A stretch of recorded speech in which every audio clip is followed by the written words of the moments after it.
Jai Baba. Jai Baba. Avatar Meher Baba Ki Jai. This is December 5th, 1994. And again, I'm here with Sheila and Meherwan Jessawala on the 20th tape of the ongoing saga with so last time I remember that I spoke that I've just been called to Mirazad again in 1966, but after we finished that session I could recollect a few more points of that memorable stay of Baba at Guru Prasad in 1965, I think. Yeah. So, which was the year of the Darshan, the great Darshan was in 1965. Yeah, I think so. Was it? Yeah, but that was just a small 5-day affair, and then it was all quiet at Guru Prasad, and nobody was allowed to go except a few of us who had the privilege to be with him there, or whomsoever he called for his work. So I think what I had mentioned about was about the passing away of two big Baba stalwarts by the name of Bapu Sahib Shinde and there was Koduri Krishna Rao. So about Bapu Sahib Shinde, I think I missed a few good points. Of course, he was a great Baba lover, and you must have heard about Gadekar. He was instrumental in bringing quite a few of his tribe to Baba. His tribe means he was from the backward community. As I said, his father was a cobbler at Meherabad. He was the one who stitched those sandals for Baba, and the Kamli coat which Baba used to wear. So he could approach these backward class people, and Bapu Sahib Shinde also was from the cobbler community, and so also there was Kamble and Doi Fode, and all these were real gems of Baba lovers in the Pune. Would these be Harijans, in fact? Yeah, Harijans. The cobbler community is the Harijan community, very backward. So Bapu Sahib Shinde was there, and as I said, Baba's first center in Pune used to be held at his shop in the city in the early days. Thereafter, it being a very small space, and another family offered to give their house for Baba's center work every week. Even that fell short, and then the Pune center came up. So eventually it shifted to the present site. But Bapu Sahib Shinde was not so well off then, and he had a big shoemaking factory very near the riverside, the Mutha river, which flows through the heart of the Pune city. Would this be in the Kasba Peth district? Well, his Kasba Peth also is on the banks of the river, part of it. Not the whole of it, but a part of it. But where his factory was on the other side of the bridge, near the Karve Road side. Yeah. So it was just adjoining the river, low on the river bank. And as I mentioned, in 1961, when we had those devastating floods, his factory was totally just washed away. And he was in dire financial states. Of course, he never mentioned all this to Baba.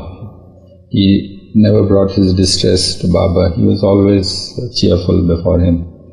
But Baba knew that he suffered a great loss and that it would be difficult for him to come out of the whole thing. So one of those days we were sitting in Guru Prasad, and Baba called him near and asked Tejas to hand him a packet, which I later learned was some amount of money, about 1,000 rupees or something. Of course, it was not a big amount, it was sort of token, but he accepted it with great reverence from Baba, as a prasad from Baba. And Baba says, utilize it and you will prosper. So, yes, after that we saw that this little thing that Baba gave him, and after that he just flourished, as never before. So he, besides his existing shop, which was somehow he was managing to run because there were no supplies and he had to get them from outside, but he soon was able to re-establish the factory. He was soon able to buy another big shop in a very posh area, and so on. And then he bought a big mansion for himself. His was a very big joint family, his brothers and sisters and all. So it was about a 2 or 3 story building, which I remember, in a very good locality. So he bought this building and began to stay there, and he was doing very well. So all this was happening in just a couple years, right? Yeah. It was 61. Yeah. In 2 or 3 years, it was a different story altogether. So this we saw how Baba's little prasad and how it helps one. So and the wealth that he obtained, he made good use of it in Baba's cause, of course. So that's why he was able to give us so much help during those occasions in the during the East-West gathering, as well as in the 1965 darshans, and for many other Baba programs that would be held by the Pune Center. He was always behind them, as it were, the backing, the financial backer. So that is why when he passed away, it was a great blow for the Pune Center people. And as I said, Baba sent a very beautiful telegram that Bapu Sahib Shinde dedicated his life in my service, and now towards the end he also shared in my suffering, because he had a terrible affliction at the end, as I said, and he did suffer quite a bit. And when he died, then we heard that Baba also mentioned to the Mandli. Baba was, of course, at Meherazad at that time. So Baba, he died sometime in December 65. So Baba said that Bapu Sahib Shinde, I've lost Bapu, but Bapu Sahib Shinde is fortunate to have found me. It was a gem of a remark. So that was one of the things I forgot to mention. And then another thing that was important at that time was that during that time the medical fraternity had discovered a miracle drug called DMSO. I don't know whether you have ever heard of that. It was a byproduct of the paper factory. It stands for dimethyl sulfonate or something, DMSO. So it's a clear liquid, and the remarkable quality of this thing is that if you put it on your skin, it penetrates right through. So one of the only things known to scientists which could cross through the skin barrier. So there was great excitement in the medical fraternity that they have discovered it was a brilliant discovery, so that directly affected parts could be treated and so on, especially for arthritis and rheumatic joints and all these. So Dr. Ginde, as I told you, was all the while concerned about Baba's neck condition. He had this cervical problem which had cropped up. So when this drug came out, he was extremely excited about it, and he got hold of this from somewhere, and he experimented on his wife to begin with. So it was quite effective because he wouldn't try to do it directly on Baba. So the nearest one for him was his wife, of course. And if she could pass the test, then it would be all right. So she was the guinea pig, as it were. And he was quite happy with the result. So one day we were at Guru Prasad, just chatting before Baba. It was a quiet time because of the seclusion period. All this darshan week had passed by, and we were just with Baba quietly in the Mandli hall. And all of a sudden we hear a car pull up on the side portico. You see, Guru Prasad had three entrances, one on each side and one in the center. The center one was with the big porch and the marble steps and granite pillars and all, very fancy. But the side ones were just ordinary steps to climb up, and there was this veranda all around. So he climbs up those steps very excitedly and comes up, and then Baba just looks inquiring, "How is it you've come?" So he tells Baba that, "Baba, I've got hold of this thing, and I'm sure it will help your neck condition, and so I want to try it upon your neck." So Baba says, "You're sure it's all right?" So he says, "Baba, I've experimented on my wife.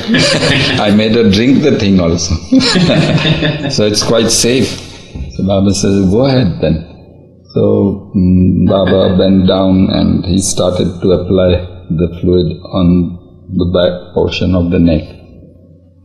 And then, of course, he handed over the bottle to Ghaver was called, of course, and it was all done in front of us. And then he left instructions with Ghaver that how often to apply and other things. And then he just left, because he was an extremely busy surgeon in Bombay, being the top neurosurgeon. It was very difficult for him to get away from his work for even a short length of time. So he just had to rush back.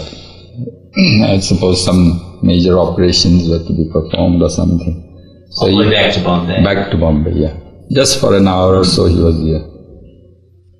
Now this thing was applied. The next day nothing happened. But on the third day Baba developed a severe rash. Yeah. So his neck and then his back and all here in the groins, the whole drug had penetrated into the system, it seems. Yeah. And Baba's skin being very delicate, the rash was there, all very prominent, and this added to his discomfort. So of course Ghaver immediately informed Ginde, and Ginde was very surprised that how this could happen when nothing happened to his wife. And he was very distressed about it. So the next day Baba is sitting before us, and we're just chatting, and Baba says, I'm worried about Ginde. I hope he doesn't just come over. He must be really very anxious about me, but I am feeling anxious about him also. And he's all the while thinking about Ginde. And we said, Baba, we don't think he would just come over like that. He would inform us if he were to come. But no, in a few minutes, there was again this car. Here we heard the car come in, and there was Dr. Ginde.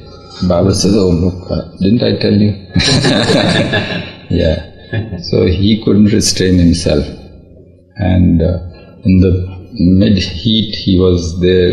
He came rushing up, and he wanted to know what had happened, and then, of course, he was shown Baba's condition, and there were literally tears in his eyes. He was so grieved and so distressed that he had added to Baba's discomfort rather than giving him some respite from the pain. So then Baba consoled him and said, "No, don't worry, it's not your fault. This is a part of my suffering which has to be there," and all that usual Baba's ways of consoling someone. So, and then Kabir was applying some Ayurvedic thing, this aloe vera or something we have, so that it soothes the skin. It used to soothe Baba, this aloe vera. That's what it's called, aloe vera? Aloe vera. Yeah. Oh. In our language we call it kumar. It's a sort of a cactus, big green, thick leaves. Yeah. You scrape off the top, and inside is jelly. And that jelly is very useful for several things: skin affections, stomach upsets, and so on. So Gavir was applying that, and Ginde said, "Yes, that's the best thing to do now." Of course, no further applications. And then, of course, he had to go back again. So he was barely there for another hour or so. And in the mid-heat, he had to rush back again. And of course, mind you, he had suffered a heart attack recently, so Baba was worried about his condition. He was worrying about Baba, and Baba was worrying about him. Yeah. Did he have the prerogative to come when he felt it necessary to do so? Well, he just came. He just came. He just came. There was no stopping him. But he didn't come very often because he was extremely busy, yes. So unless there was a need, he wouldn't come. I wonder, was Duncan involved in Baba's health care at this time? Yeah. He was. Gavir always used to consult Don.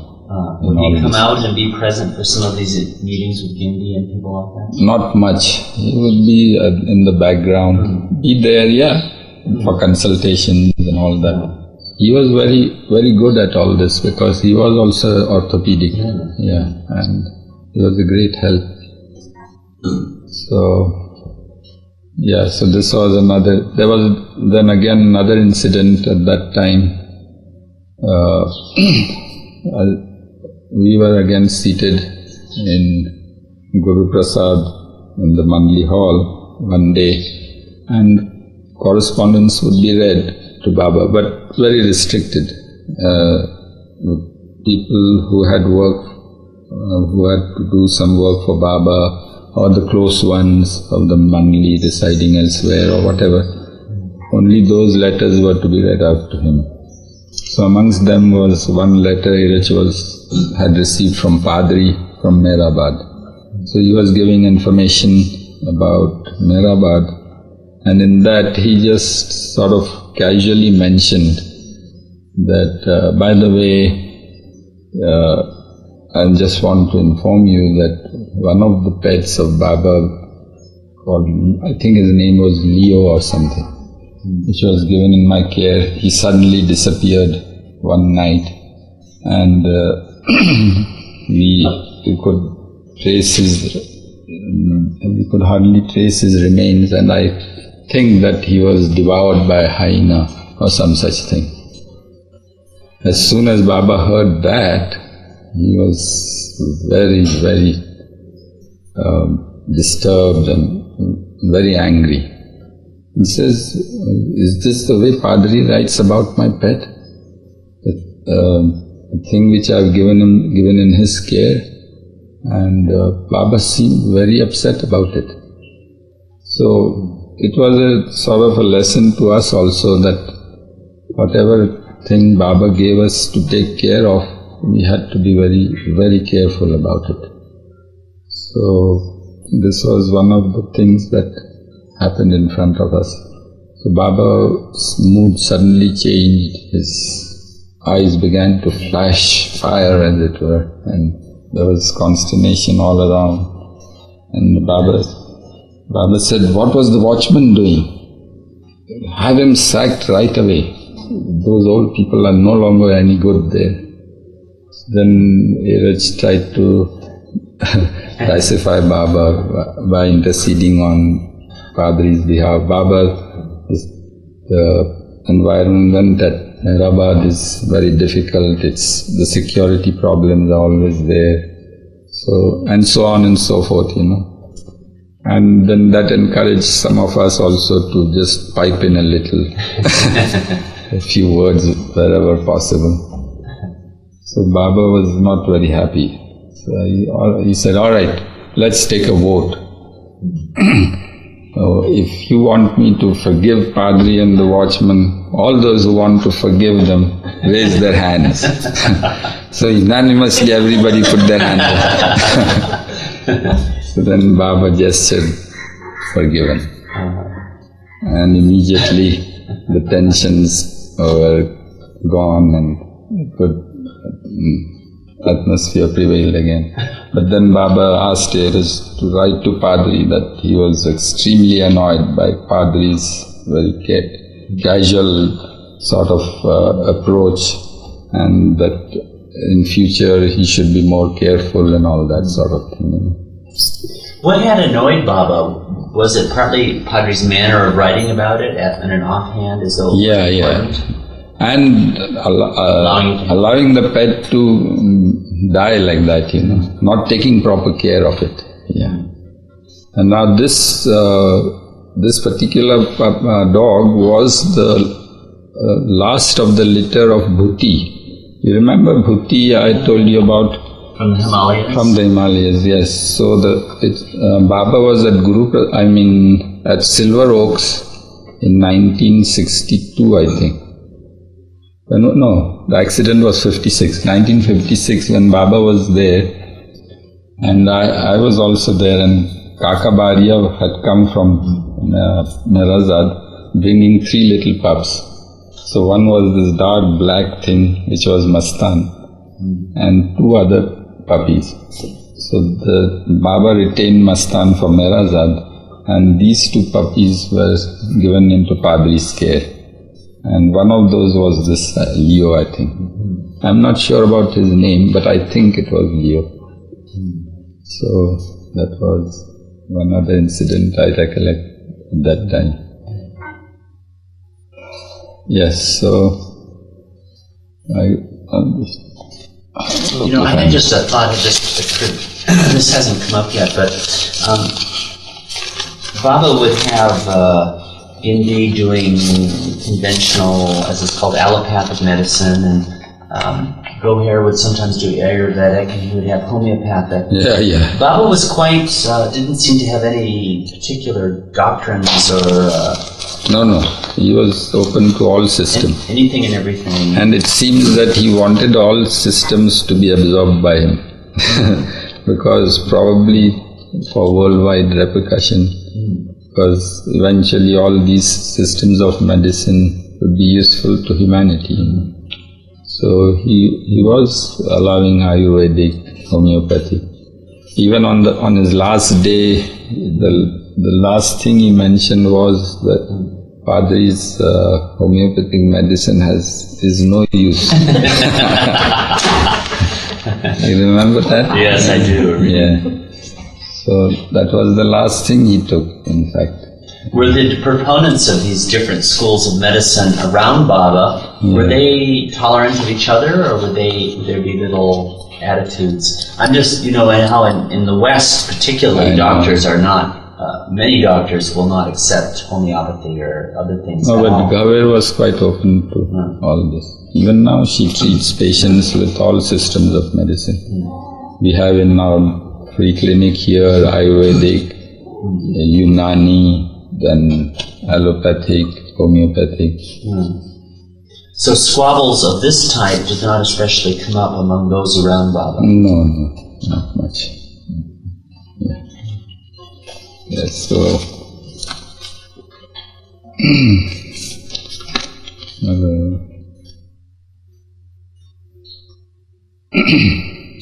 yeah, so I think we are through with 1965, and then Baba goes back to Meherazad, and in 1966 now, I go back to Meherazad for my usual stay at Meherazad, and again it was Baba in strict seclusion, because he was already in seclusion at Guru Prasad, and this was being continued at Meherazad also.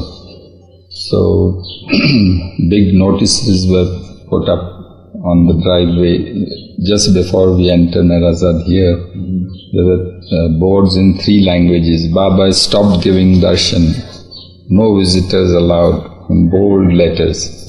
And this caravan which you see here used to be on that side, just outside the Manonash cabin. And on the caravan also there were these 3 boards in different languages. Baba stopped giving darshan. If anybody just passed through the first barrier, he could be intimidated by the second barrier. Yeah. So. And who would keep guard? Was there anyone who would keep guard? Yeah, Baidul was the one who would keep guard right near under the mango tree. His cabin was there, and he would stop anybody coming. He or if he was not there, then Aloba, one of the 2, would keep watch. By turns probably. So that as usual, the Meherazad stay was very quiet. In the morning times, Baba would be brought from Mandli, from his room there. He would come onto the porch from the backside, and boys would go there with this lift chair that you see here. And when Baba came out on the porch, they would go up, and then Baba would be made to sit, and Kakabaria would be there to accompany Baba and bring him here. And then Baba, of course, would have his usual morning walk 3 or 4 times. In this hall? In this hall, yeah. So Francis usually was the one whose hand Baba would hold and have these few paces up and down. And then after that, the Mandli would be here, of course, and Baba would then have us latch this door, and the prayers would start early in the morning. First thing would be the prayers, Parvardigar prayer and repentance, read out by Iraj. Iraj's corner was there, as usual, where he sits now. And he would read it out from the book. He would read out from that corner. Yeah. Baba would be all the way, it must be 20 feet or so. Yeah, 20 feet. I always thought that seems like kind of far off. Well, we were all standing here in a row. Iraj would be a little forward. And Baba wouldn't be sitting, mind you. Baba would always stand up for the prayer. But now, as these years approached towards the end, he was feeling more and more feeble and frail and weak, and there was this additional neck pain, and the hip joint pain also was there. So during the prayers, Baba would have to be supported on either side, and Bhau and Francis would be on either side of Baba, holding his hands, and Baba would fold his hands and attend to the prayer. Yeah. after the prayers would be over, then a new thing was started, and that was that this spoof that you see, right it was behind placed. you. That would be brought there, and we had to put our foot. Each Mandli had to approach, put his right foot on the poof, and then Baba would bend down and touch his forehead on our feet. And it would be done 7 times, and each time Baba touched his forehead, we had to call out loudly the name of God pertaining to our religion, to each one's religion. So the Iranis would say Ya Yazdan, and I would say Ahurmaz, the Kekobad also. Then there are other people like Francis would be God Almighty, and so on. Each one had to say that 7 times, and then it would be over. Then. Did that feel kind of strange? I always thought it would be a very odd experience to have Baba touching feet with the forehead. Well, he wanted it, so we just did it. Just went through it and didn't think about it. Nothing. It was his work and he just did it. Yeah. Previously he used to do it only with Kekobad. And then when sometimes he started this also in the later years with each of the Mandli.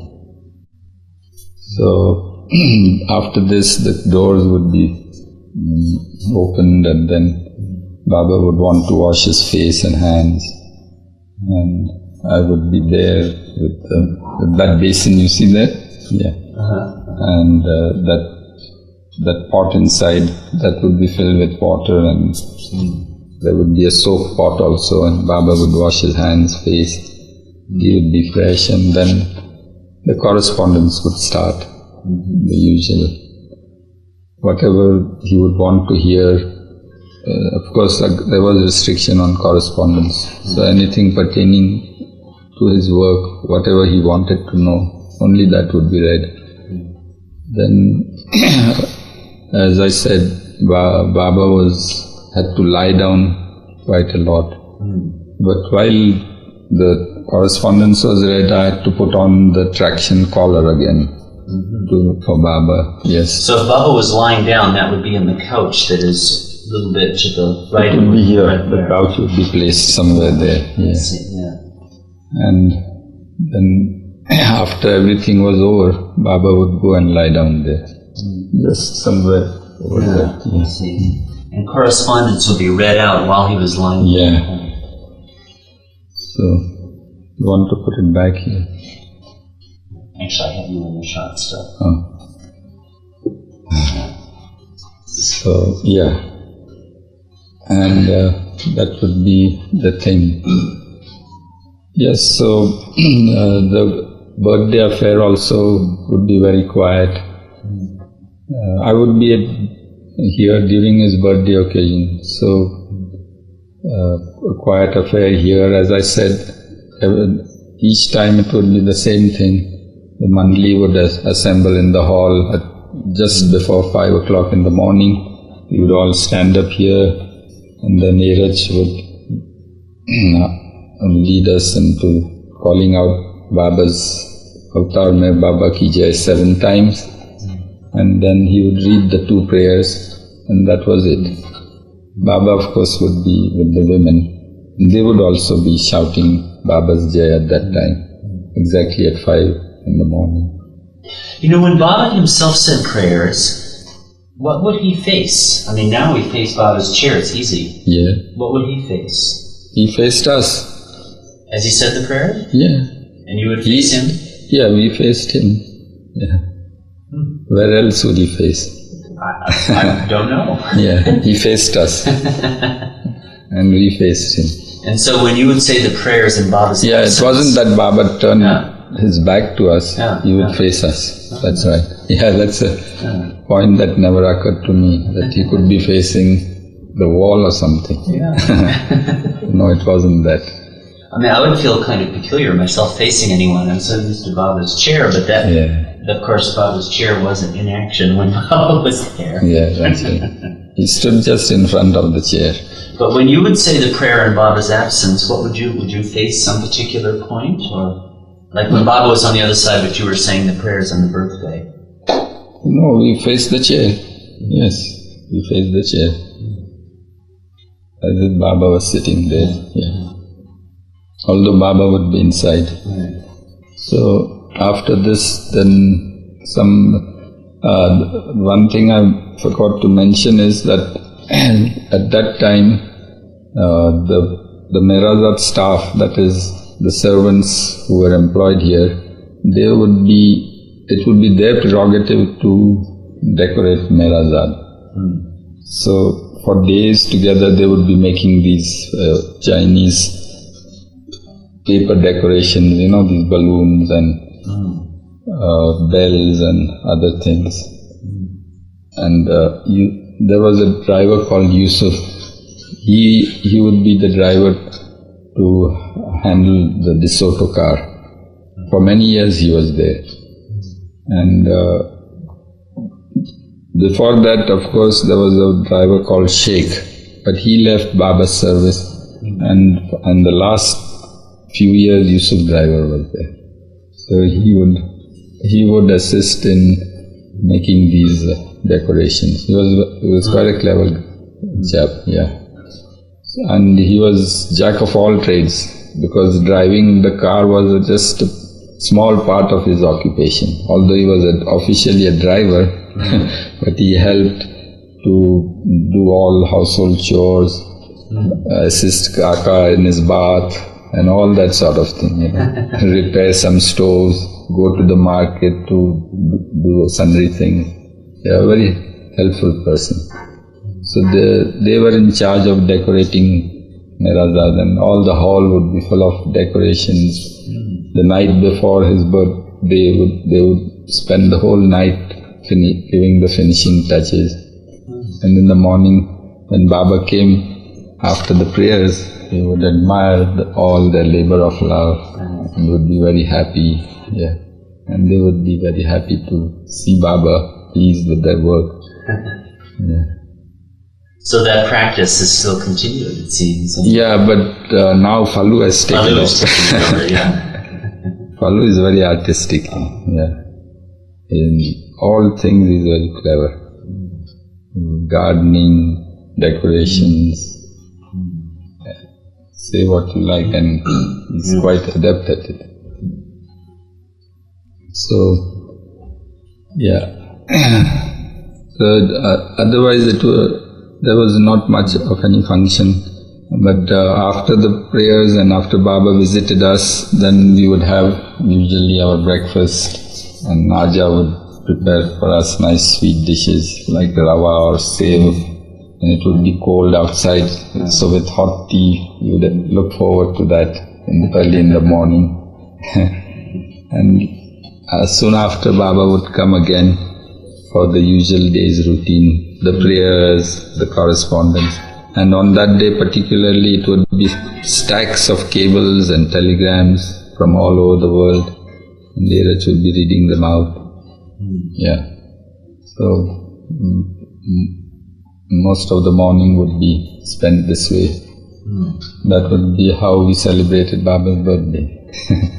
Quiet. Like a work day, basically. Yeah. A typical work day. Extra work day. Extra work day.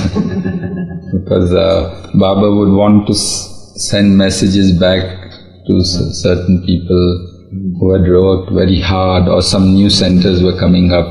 Mostly they would want to inaugurate on his birthday. So then special messages would have to be sent. So there would be quite a lot of busyness the whole day. After that, then the whole stack would come to me for filing all these cables and telegrams. Yeah. So that would be Baba's birthday. And the rest of it was quite quiet. So, if I can ask about the usual correspondence I mean, there are always these strict orders not to write to Baba, don't write Baba. Yeah. And yet it sounds as though some people would just go ahead and write to Baba anyway. Right. Would those letters get read out in all their glory and entirety to Baba? No, in the early days of the seclusion, they did that. But then Baba's orders were there not to read out those letters. So they had to, on their own, reply back. I see. Whatever they felt Baba would want them to reply. Yeah. And they had to somehow take that responsibility. Yeah, so Baba had given them the authority to do that, so they did it. Would there be a lot of letters about things like marital problems or a lot of that? The usual stuff, deaths, births, marriages, divorces, crying, laughter. It was all a drama that would unfold before their eyes. Yeah.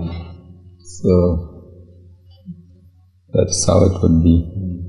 And most of it would be quiet over here. Baba would be lying down there. But I would notice that despite all the restrictions, someone or the other would always be coming to Meherazad. Practically day in and day out. Yeah. Some straggler would be inside. Then Baba would have to get up, look cheerful before him. And it would be a great strain. We could see that it was a disturbance which he just didn't like. And somebody said, Baba, I think we should tell the watchman not to allow anybody in here. This will stop their causing disturbance to you. Baba says, no, that's not it. They should on their own not come, and that would please me. Yeah, that was a remark I still remember. Wow. Yeah. So, forcing them not to come is not the solution. Once they have come, then let them come in. But towards the very last year, I think even that was stopped. Yeah. But these last few years, a little grace was being given for those who didn't respond to Baba's request. So they had their way, Yeah. Who would these people be? Lovers of his? Yeah. Just different come, places? Different places, or Ahmednagar, or some surrounding village. Somebody or the other would come. Yeah. Once in the old days, I remember there was a mendicant who would come to Meherazad, and Kaka would be giving him some food or something. And Baba would sit there and watch. And he says, this fellow comes every day, he's getting into the habit of begging food here. So somebody said, well, I'll go and tell Kaka not to give Baba. So Baba says, no, don't do that. Never come in the way of charity of anybody. So there's a saying in Gujarati that pet par lat nahi mukvi. That means none should put a foot on another's stomach. And Baba would raise his foot like this. What does that mean? Not to make another person go hungry? Yeah, something like that. You're depriving somebody of charity, which is not good. So let Kaka do what he wants to do. So that these little incidents would keep occurring, but nothing very big or anything because of the seclusion. And basically that was the time I was there. Nothing further occurred. Robert Dreyfus didn't come when you were there, did he? He came earlier. Yeah, in November, December. Yeah. And of course Baba met him. He came without knowing that Baba had cancelled the whole thing. So he got through, the barrier. And he had the time of his life here. Yeah, 2 or 3 days I think he was here. It was a wonderful stay, which he described during his last visit also. And he still remembers all the vivid details, which is quite a wondrous thing, because we have to rack our brains to get some detail out on those past years. Well, so I think basically that was my stay in Meherazad. Just have a look if I missed anything.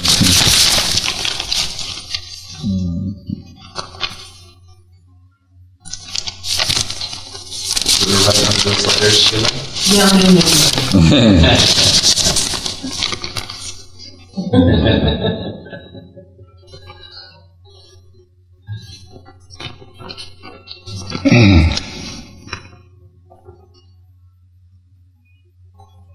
Yes, there was the incident of Lal Bahadur Shastri's death, I think, and I didn't mention that our Prime Minister Lal Bahadur Shastri, he was the one who succeeded Prime Minister Nehru, and when he took over, there was another aggression from Pakistan over the Kashmir issue, and there was a big war, and of course India was quite successful, and they had captured quite a lot of Pakistani territory also.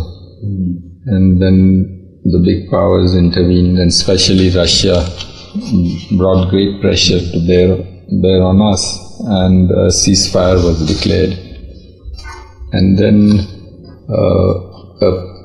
a sort of negotiations were agreed to at a place called Tashkent, and the whole Russian cabinet went there, and Lal Bahadur Shastri was there, and Ayub Khan from Pakistan, and Baba would keep fretting about Lal Bahadur, and Bhau tells me that Baba every day would say, Baba would gesture, he's a tiny man, so lean, would he be able to bear the strain of all this? So Bhau tells Baba, please don't have your eye on him, you think about Ayub, he's a strong mountain of a man, cast your glances on him, not on poor Shastri. But in a few days we learned that Shastri had a massive heart attack there, and he just died in Tashkent. So it was a tragic end to his brilliant career. Baba had seemed to like him then. Yeah, in fact before Shastri went to Tashkent, Dr. Deshmukh went to visit him and presented him with Baba's discourses and some books, some other books, and had a photograph taken also, Shastri holding Baba's books and all that. So Baba then mentioned that Shastri is very fortunate that he heard my name before he passed away, because that will help him very much, and he was a good soul. Yeah. So that was it. I think we'll stop for the tea. Jai Baba. Jai Baba. Jai Baba. Jai Baba. So now we're resuming after tea, still 5th of December. Yeah. And I think you'd gotten up to the beginning of Baba's Guru Prasad stay in 1965. So,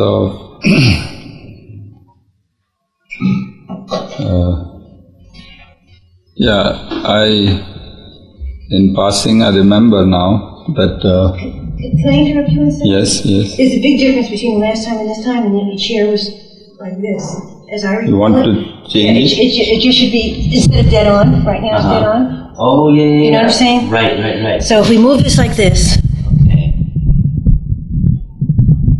and we just put the chair angle, like that, it looks much nicer. Okay, is the light going to be okay on his face? It's almost mostly on his back of his head now.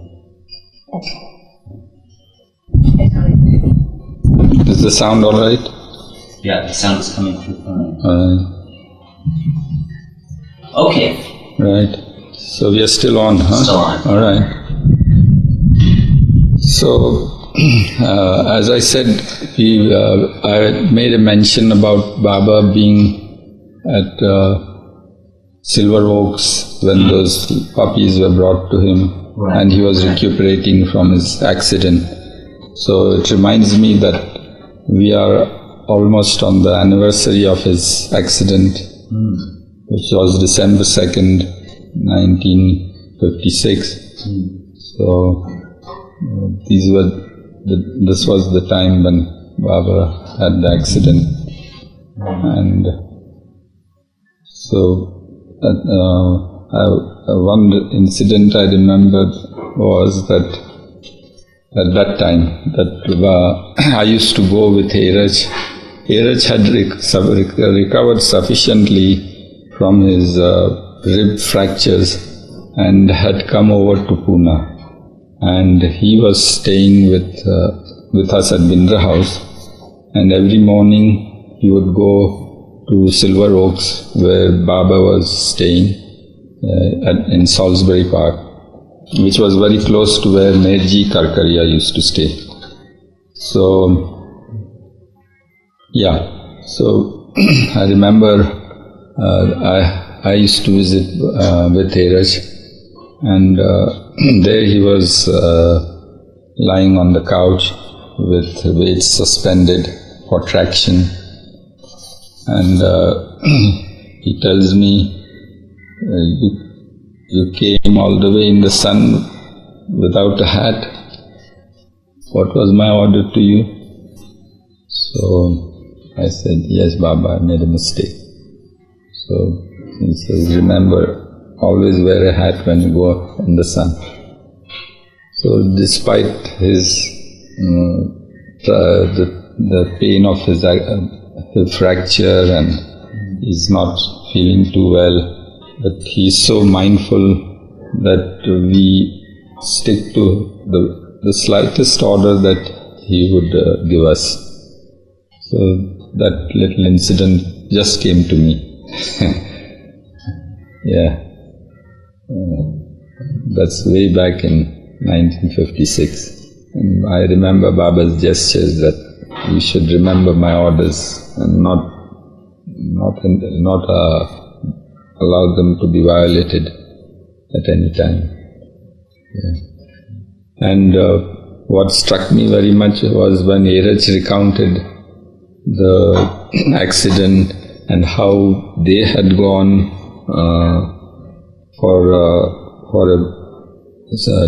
a short visit to Pune, and Baba had given the order to the Mandali that for that day they should not have any food or not even to drink water.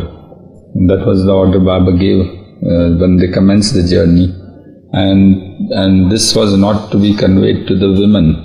So when the women gave the food, Baba said, just put it in the dicky at the back. Don't tell them anything about the order, otherwise they will start fretting. So, and after the accident, Baba was sent to Satara by Heeraj in another car which happened to go by, and they followed suit and were at the hospital, and Baba sent word to them that now they are free of the order. On the day of his accident? On the day of his accident, he's lying in great pain there. He's barely able to move. His tongue had been cut. His whole face was swollen up. He could barely make gestures, but he sent special message to all the people who were there. Vishnu at Rosewood, and then Heeraj and Pendu. So how mindful Baba is of his own orders being upheld by us. Because that's all it is about, To be with Baba is to be in his orders. And that he gave supreme importance to that. Well, so let us come to more contemporary times. And it's 1966, and Baba is now preparing to come to Guru Prasad and I leave Mehrazad in time to make the usual preparations there of getting the place cleaned up and bringing in stuff like furniture and other utensils and whatnot for the use of the men and women, Mandli and Baba, of course. So we get the place ready, and as usual, Baba was not to be disturbed. So the circulars had been sent out that Baba wouldn't be seeing anybody. And when Baba came, of course, nobody was there to receive him except a few of us who were allowed to be there.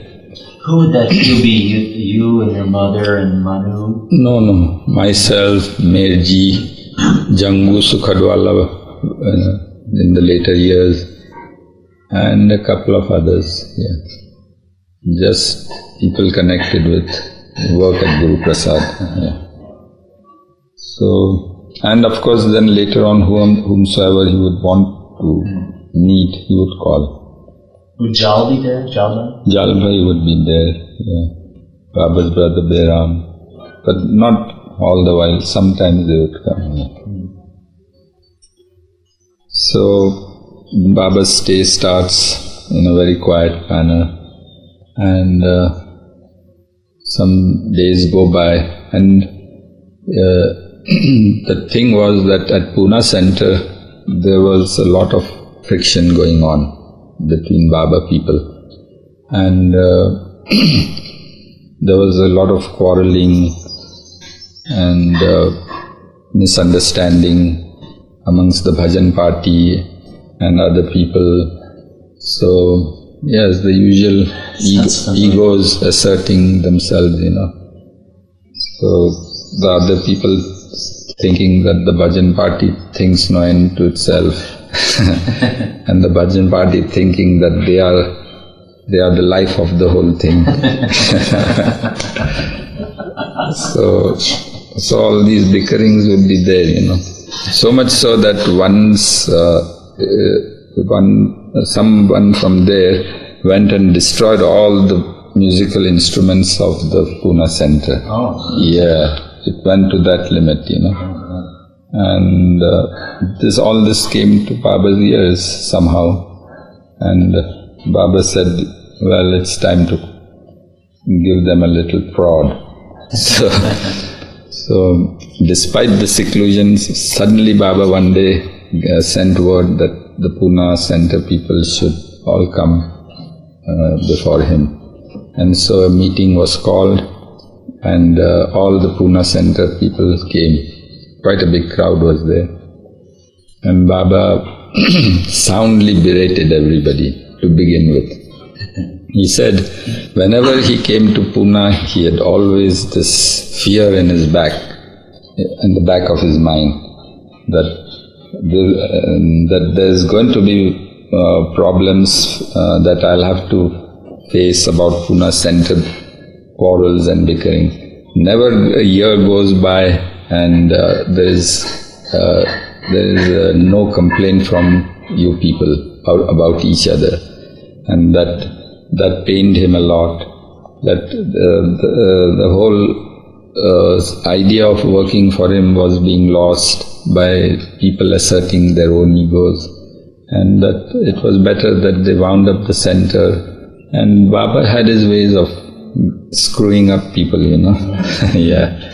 So they were all taken aback, and there was a very tense atmosphere, and Baba made no bones about hiding his displeasure, as it were. And then he heard about this incident that had occurred, and Baba said, you might as well lock up the center, and that's it. So there was this magnificent center that had just been built. So Baba says, I'll have nothing further to do with it, and that's it. So there was stunned silence, and people were looking at each other like small children doing some mischief and then being reprimanded, So then Baba started to tell them that, look, if you really want to please me, this is not the way. You should learn to tolerate each other, and so on and so forth. It went on for quite some time. Then Baba would bring out people's pent-up anger, ask them to express it. So in front of Baba, all these little things would be spoken out. How they would cause irritation to the person and why they felt irritated. And so everything was being brought out into the open. And the whole thing was all cleared up. Then Baba, as usual, said, now forget everything and start afresh, and that will please me. And so everybody just braced themselves up to leave all this bickering behind and start afresh. And Baba was happy with the resolution, and it was a happy ending to a very somber meeting to begin with. Yeah.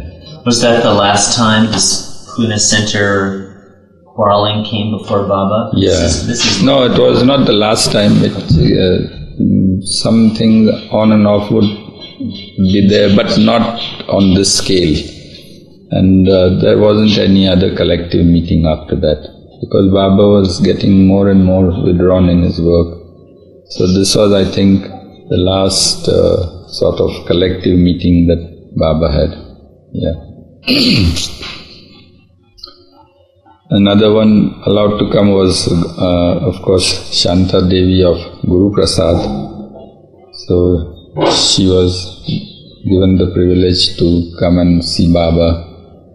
And being very quiet, it would be very informal. She would come and be in the Mandli hall with Baba for some time before she would be ushered into the women's side.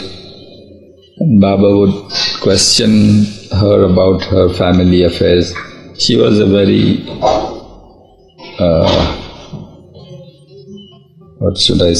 unhappy woman because of family affairs. As you know, her husband had deserted her, and of course her sons, they were a bit wayward, and so she used to be quite disturbed with all the family people. And the greatest thing that disturbed her was that none showed any inclination towards Baba.